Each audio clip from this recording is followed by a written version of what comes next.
Let's go back to the Howard Theater right now, where our Rafael Sanchez Cruz is talking with Janeese Lewis George right now, and what potentially will be and has been sort of a conciliatory speech for her. You know, she hasn't officially claimed victory yet, but certainly all the signs right, are pointing in that direction nonetheless. Let's get to Rafael. Dominated tonight, I think, in what we're seeing in the margins. My colleagues in the room were asking, you said tonight you celebrate, but tomorrow you organize. That's right. What does organizing look like for you? Yeah. Well, look, we got to bring together the rest of D.C., right? Not everybody ranked me first. Not everybody supported me. But everybody deserves a leader who's going to listen to them and prioritize their issues. And so organizing tomorrow means talking to those organizations, those people, talking to their issues, the business community, you know, the realtor community, people who want to know that I'm going to listen to their concerns and also act in their best interest. It means talking to the residents in all 8 wards about what a People First DC looks like for them, and talking to our government workers who work in the city now to say, how can we improve your work as a DC government worker, and how can we make our city government work better? And so that's where the real organization work happens. What is your take? Go ahead. What is your takeaway? What do you think of what this campaign meant? Was it change? Was it hope? What was it for you? I think, you know, we ran on change and hope.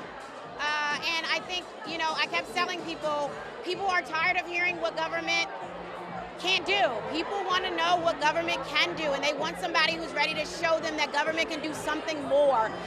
People weren't buying this idea that status quo was all we could do, and that was enough. And people from the middle class to the margins have been feeling this affordability crisis. They have been frustrated and angry and dealing with the Trump administration, and they really wanted some clarity around a leader who understands those issues and had the drive and the ingenuity and the will to get it done. And so I think that's what this moment reflects. I thought that my pitch before was loud, but a lot was thrown at you in these final days. That's right. It could have taken a lot of people out. What was it like for you to deal with that? How does this moment feel, knowing that the last accusations, the essential threats, what was that like for you to tackle it and what it looked like possibly overcome? That's right. You know, obviously it was tough. You know, I kept telling my team, like, look, we're going up against a machine. That's why we needed this movement. That's why building these relationships, that's why doing the work matters. Because people trust people they have actually talked to. They trust people who they've actually saw at their doors, who they talk to in their living rooms, right? And we built a trust with this community through years of working with them and showing up for them and delivering for them. And so that trust that I have built over the years and the movement that we built were able to permeate all of the attacks that came my way. And I think people were like, we're tired of fear-mongering. We've seen those tactics. They're Republican tactics. And we're very much a Democratic city. So I think people turned away from that and they saw through that. And again, you know, people wanted change. They want hope in this moment. And that's the vision I laid out. And so I'm proud of the way my team came together.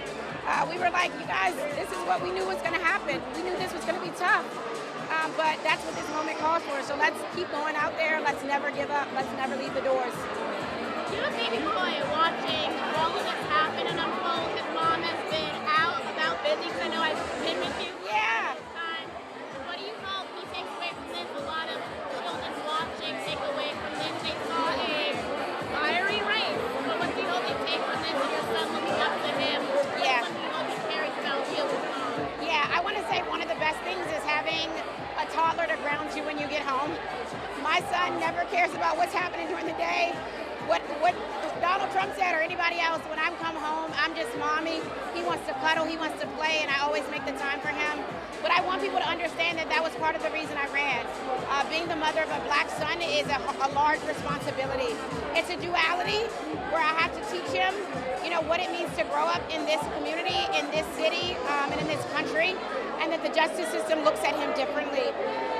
And so I say to people, I always want my son, when he is walking around the corner with his early childhood educators, to be safe and not have guns and violence, you know, and be scared of that. I also want him to be safe as a young black boy, to be able to see it as such. And that was my message really around public safety, was like, I'm a mama bear. I want my children to be safe. I want your children to be safe. and I'm going to fight like that. And so for me, I want my son to see this moment, to see his mom, and know that the sky is the limit, and that I love him, and my love for him is what propels me into service and continue to do this work. But give me just one chance to speak with people who did not vote for you. There are people at another party right now that are not happy. Yeah. And if you're entering the mayor-elect, you represent all of them. That's right. If you want to say to the people who did not vote for you, You know, I want them to know that I ran to not be a mayor for one party or one ideology, but I ran to be a mayor for all of DC's people and put people first, and that includes them, and that includes their families, and that includes their businesses and their interests as well. And I'm so ready to be able to build those relationships, continue those relationships, because at the end of the day, we all love this city, and we want to see this city succeed, and we want to make sure our city is protected. So I hope that they understand that I am here to be a leader for all of them and all of us.